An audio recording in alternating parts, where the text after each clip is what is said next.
प्रिय संस्कृत छात्र छात्राओं, सर्वेभ्यः शुभ संध्या। जैसा कि आप सभी इस मोबाइल वीडियो के माध्यम से देख रहे होंगे कि आज हम पढ़ने वाले हैं संस्कृत कारक एवं विभक्ति परिचय। इस वीडियो में साधारण संस्कृत जानने के लिए कक्षा 6वीं से 8वीं तक के विद्यार्थियों के लिए व जिन जिन विद्यालयों में 5वीं कक्षा में कारक प्रकरण है। कारक का मतलब कहलाता है क्रियाजनकम कारकम, अर्थात जो क्रिया का जनक है। और यदि सरल में समझें तो हम कह सकते हैं कि जिस भी वाक्य में, जिस भी सेंटेंस में कोई क्रिया आती हो उसे कारक कहते हैं। कारक किसे कहते हैं? जिन वाक्यों में कोई क्रिया आती है उसे कारक कहते हैं। और उसके अलावा कहा जाता है संबंध। तो इस वीडियो के माध्यम से बहुत साधारण रूप में, सरल रूप में संस्कृत के कारकों को हम समझेंगे। वैसे तो लघु सिद्धांत कौमुदी, वैयाकरण सिद्धांत कौमुदी आदि ग्रंथों में कारक प्रकरण को विशेष सूत्रों के द्वारा समझाया गया है, परंतु मैं इस वीडियो में साधारण संस्कृत सीख रहे कक्षा 6वीं, 7वीं और 8वीं के विद्यार्थियों के लिए ये कारक मैं आपसे आज चर्चा करूंगा। तो वीडियो में आप देख रहे हैं, पहले परिचय मैंने लिखा है संस्कृत कारक एवं विभक्ति परिचय। तो आज हम देखेंगे कि सबसे पहले हम देखें कारक। तो कारक की संख्या कितनी है? 6 है। बहुत ध्यान से देखेंगे। कारक यानी करने वाला, कर्ता, कर्म, करण, संप्रदान, अपादान, संबंध और अधिकरण। फिर से देखें एक बार, पहले कारक को ध्यान रखें। कर्ता, कर्म, करण, संप्रदान, अपादान, संबंध, अधिकरण। अभी आपने सुना होगा कि मैंने बोला है कि कारक 6 होते हैं, और यहाँ तो आप देख रहे होंगे कि गणना में 7 आ रहे हैं। तो आपको ध्यान रखना है कि कर्ता, कर्म, करण, संप्रदान, अपादान और अधिकरण, इन कारकों में कोई ना कोई क्रिया आती है, परंतु संबंध में केवल संबंध आता है। मैं साधारण वाक्यों से अभी आपको बताऊंगा। तो क्या याद रखना है? आपको याद रखना है कि कारकों की संख्या 6 है और विभक्तियों की संख्या कितनी है? 7। ये ध्यान रखेंगे आप। कौन कौन सी? प्रथमा, द्वितीया, तृतीया, चतुर्थी, पंचमी, षष्ठी और सप्तमी। एक संबोधन भी होता है, परंतु संबोधन और प्रथमा की विभक्तियां लगभग एक जैसी होती। तो मैंने यहाँ पर केवल सप्तमी तक लिखा है। प्रथमा, द्वितीया, तृतीया, चतुर्थी, पंचमी, षष्ठी और सप्तमी। अब फिर क्या लिखा है कि कर्ता, कारक यदि करता है तो हमेशा लगभग उसकी विभक्ति में प्रथमा आएगी, और हिंदी में अर्थ निकलेगा ने। क्या अर्थ निकलेगा? ने। और उदाहरण अभी मैंने केवल ही अकारांत यानी कि जो आ साउंड पे खत्म होते हैं शब्द, उनको लिया है, और अन्य वीडियो में और शब्दों को भी लूंगा। तो यहाँ केवल अकारांत शब्द लिखे हैं। तो क्या बोला हमने अभी? कर्ता में प्रथमा विभक्ति, हिंदी में अर्थ निकलेगा ने। उदाहरण क्या है? रामः, रामौ, रामाः। अब यहाँ जितने भी अकारांत शब्द होंगे उन सभी के रूप ऐसे ही चलेंगे। छात्र बोले तो क्या हो जाएगा? छात्रः, छात्रौ, छात्रः। किसी का नाम मोहन है तो हो जाएगा मोहनः, मोहनौ, मोहनाः। बालकः, बालकौ, बालकाः। अब ये मैंने यहाँ वाक्य लिखे हैं। रामः पुस्तकम पठति। और जहाँ जहाँ भी अंडरलाइन है ये आप समझ रहे होंगे, ये वो कारक हैं और वो उनकी विभक्ति है। तो देखते हैं, रामः पुस्तकम पठति, अर्थात राम पुस्तक पढ़ता है। तो राम कोई क्रिया कर रहा है। राम क्या कर रहा है? कोई क्रिया। क्या कर रहा है? पुस्तक पढ़ रहा है। या केवल हम बोल दें कि रामः पठति, ऐसा भी यदि बोल दें, इसको हटा दें, मान लो इसको हटा दें, तो क्या होगा? केवल रामः पठति, अर्थात राम पढ़ता है। तो इसमें हमने अभी क्या बोला था कि कारक वही कहलाएगा साधारण अर्थ में जिसमें कोई क्रिया होगी। जिसमें कोई क्या होगी? क्रिया। यदि कोई क्रिया है अर्थात वह कारक है। ये केवल साधारण रूप से अभी हम बता रहे हैं, इसको ध्यान से बच्चे सुनेंगे व समझेंगे। फिर है कर्म। कर्म कारक में द्वितीय विभक्ति, हिंदी में अर्थ निकलेगा को, और विभक्तियों में अर्थात अकारांत रूप बनेगी रामम, रामौ, रामान, छात्रम, छात्रौ, छात्रान। अब वाक्य लिखा है छात्रः विद्यालयम गच्छति। या सीधा बोल दें कि छात्रः विद्यालयम गच्छति, यानी छात्र विद्यालय जाता है। तो विद्यालय का तात्पर्य होगा विद्यालय को। तो जहाँ जहाँ ये अंडरलाइन है वो आप समझ जाओ कि वो उनके चिन्ह हैं। जो यहाँ पर विभक्तियाँ दिख रही हैं ये उनके चिन्ह हैं। यानी पुस्तक रामः, इसका अर्थ निकलेगा ने। विद्यालयम, तो इसका अर्थ निकलेगा को। हस्तेन, तो मतलब निकलेगा हाथ के द्वारा। पठनाय, तो अर्थ निकलेगा पढ़ने के लिए। आपणात, यानी निकलेगा दुकान से। दशरथस्य, यानी दशरथ जी का, दशरथ जी के या दशरथ जी की, ऐसा। फिर वृक्षे, यानी वृक्ष पर या वृक्ष में। तो आप समझ गए होंगे। दोबारा देखते हैं एक बार। कर्ता ये कारक है, ये विभक्ति है, ये उसका चिन्ह है, ये उदाहरण के रूप दिए हैं, और ये वाक्य का एक प्रयोग दिया है। तो कर्ता, कर्ता में होगी प्रथमा विभक्ति। प्रथमा विभक्ति में हिंदी में अर्थ निकलेगा ने, और उदाहरण है रामः, रामौ, रामाः। वाक्य है रामः विद्यालयम गच्छति या रामः पुस्तकम पठति। तो राम पुस्तक पढ़ता है। फिर कर्म में देखें, कर्म में द्वितीय विभक्ति, हिंदी में अर्थ निकलेगा को। उदाहरण है रामम, रामौ, रामान। हिंदी में वाक्य है। संस्कृत में और हिंदी में इसका उच्चारण हम क्या करेंगे? छात्रः विद्यालयम गच्छति, और छात्र विद्यालय को जाता है, ऐसा अर्थ निकलता है। परंतु हम क्या बोलते हैं? छात्र विद्यालय जाता है। उसके उपरांत करण कारक।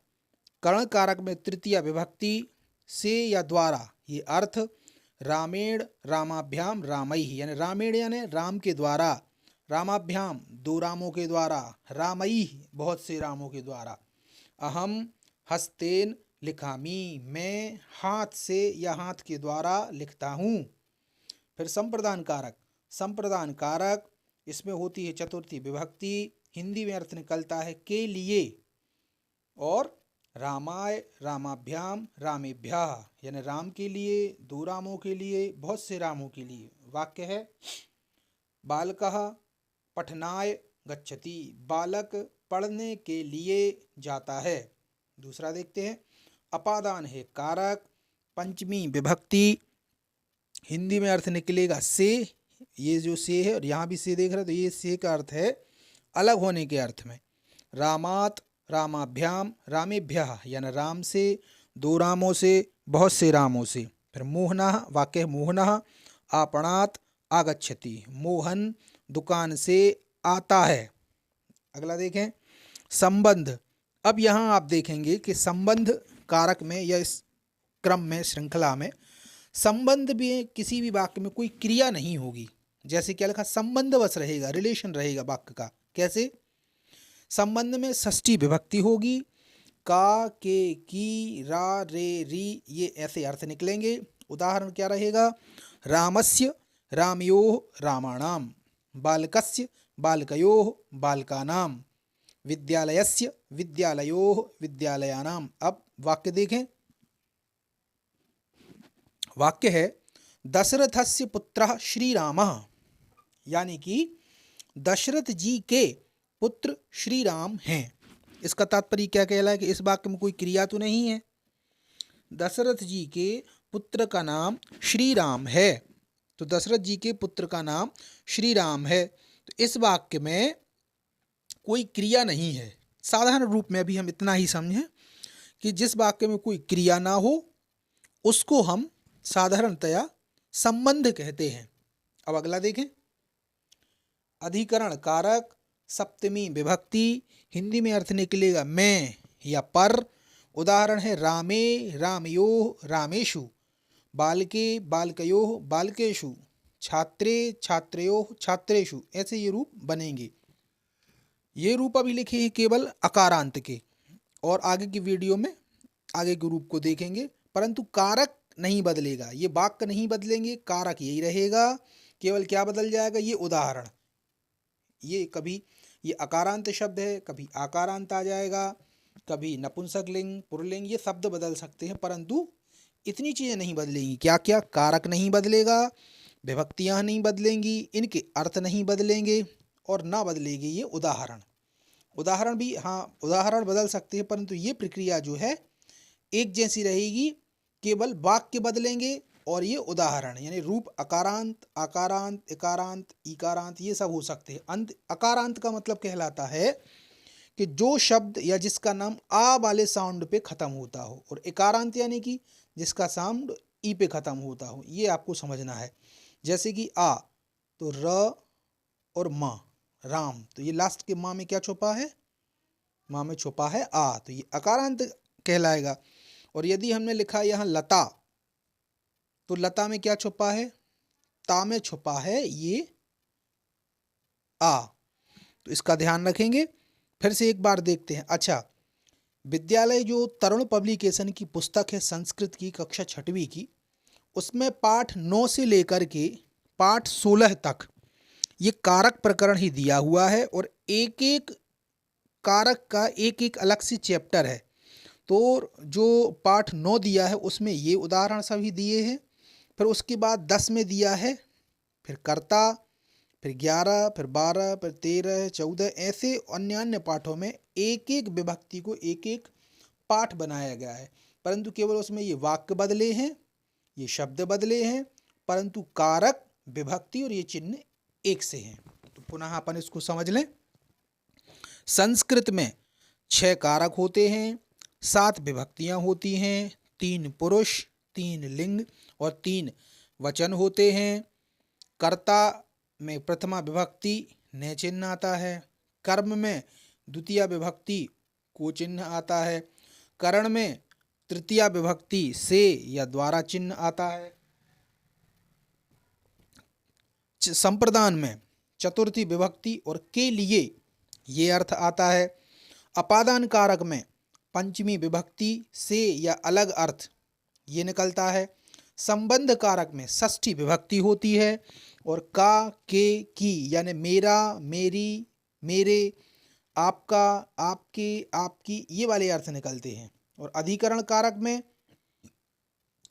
कारक में सप्तमी विभक्ति में या पर, में या पर ये अर्थ निकलते। अच्छा, कुछ छात्र में का तात्पर्य कहलाता है ये में जो है ये कहलाता है सर्वनाम, और मैं जो है वे विभक्ति जिसका अर्थ निकलता है अंदर, में अंदर ये वाला अर्थ निकलता है। तो ये आप, मुझे लगता है पूर्णतः आशा है कि आप कारक को बहुत साधारण तरीके से समझ गए होंगे। ये उसके वाक्य हैं। अब आप अलग अलग विभक्तियों के द्वारा इनको समझ सकते हैं। इसको आप याद रख लें, लिख लें, और ये वाक्य भी बदले जा सकते हैं। और हिंदी में कैसे याद रख सकते हैं? प्रथमा, द्वितीया, तृतीया, चतुर्थी, पंचमी, षष्ठी, सप्तमी, संबोधन। संबोधन को मैंने छोड़ दिया है। कर्ता कर्म च करणम, संप्रदानम तथैव च, अपादानाधिकरणम इत्याहु कारकाणि षट्। ये 6 कारक होते हैं। कर्ता, कर्म, करण, संप्रदान, अपादान और अधिकरण। कारक कितने होते हैं? 6। और विभक्तियां होती हैं 7। प्रथमा, द्वितीया, तृतीया, चतुर्थी, पंचमी, षष्ठी, सप्तमी, और एक होता है संबोधन, परंतु संबोधने च सूत्र से और संबोधन में प्रथमा विभक्ति होती है। फिर अगला, कर्ता ने कर्म को करण द्वारा संप्रदान के लिए, अपादान से, संबंध का, अधिकरण में, ये अर्थ निकलेंगे। और एक रूप सभी बच्चे अवश्य में, मैं आशा करूँगा कि एक शब्द रूप सभी बच्चे अवश्य याद कर लें, जिससे इनकी सहायता से भले ही हम आकारांत, इकारांत कोई भी शब्द रूप पढ़ें, परंतु एक बेस के लिए ये शब्द रूप अवश्य याद सभी छात्र छात्राओं को होना चाहिए। एक बार अपन उच्चारण करके देख लें। क्या करते हैं, पहले एक वचन बोलेंगे, फिर द्विवचन बोलेंगे, फिर बहुवचन बोलेंगे। रामः रामम रामेण रामाय, रामात रामस्य रामे राम। अब केवल संबोधन लिख देते हैं तो इसमें आ जाएगा केवल राम। फिर से रामः रामम रामेण रामाय, रामात रामस्य रामे राम। रामः यहाँ विसर्ग हैं और संबोधन में विसर्ग नहीं रहेंगी। फिर अगला रामौ रामौ, रामाभ्याम रामाभ्याम रामाभ्याम, रामयोः रामयोः रामौ, ऐसा बनेगा। फिर बहुवचन में रामाः रामान रामैः, रामेभ्यः रामेभ्यः रामाणाम रामेषु और रामाः। ठीक है, फिर से बोलते हैं रामः रामम रामेण रामाय, रामात रामस्य रामे राम। प्रथमा। अब एक वचन के बाद द्विवचन बोले, रामौ रामौ, रामाभ्याम रामाभ्याम रामाभ्याम रामयोः रामयोः रामौ, रामाः रामान रामैः, रामेभ्यः रामेभ्यः रामाणाम रामेषु रामाः। तो ये शब्द रूप हैं और ये वाक्य हैं। पहला वाक्य क्या लिखा है, पहला लिखा है कि रामः पुस्तकम पठति, राम पुस्तक पढ़ता है, या इसको हटा भी दें मान लो तो क्या बनेगा, रामः पठति। तो रामः कहलाएगा कर्ता और पठति कहलाएगी क्रिया, यानी कि राम पढ़ता है। फिर छात्रः विद्यालयम गच्छति, छात्र विद्यालय जाता है। फिर अहम हस्तेन लिखामि, मैं हाथ से लिखता हूँ। बालकः पठनाय गच्छति, बालक पढ़ने के लिए जाता है। मोहनः आपणात् आगच्छति, मोहन दुकान से आता है।